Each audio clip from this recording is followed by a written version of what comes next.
این بابا بچه سومش به دنیا اومده معاف شده. یعنی 3 تا بچه معافه؟ بله.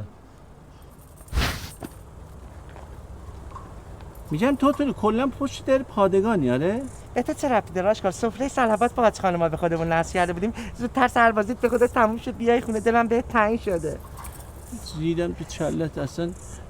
یه چیزی رو میخوام بهت بگم نمیدونم بگم یا نگم. بگو چیه؟ باید باباشم. چی؟ باید 3 تا باباشمه؟ هاناناس اتفاقا 3 تا بهت بابا ریدن. گفتن 3 تا بچه بیاریم معاف بکنن. کام شو آشکال بابا. بانو نوا بستان می دشمن بانو میکوچ دیلن اشکن. سلام دشمید جان تو جان این برجک دیگه قربون تو برو مواظب خودت باش باشم. Küçelere susap düşem Yar gelende toz olmasın. سلام داشت بهته. به چیکار می‌کنی؟ دارم پست چرخ میزنم. چی؟ میگم اومدم پستا رو دارم چرخ میزنم ببینم چه خبر.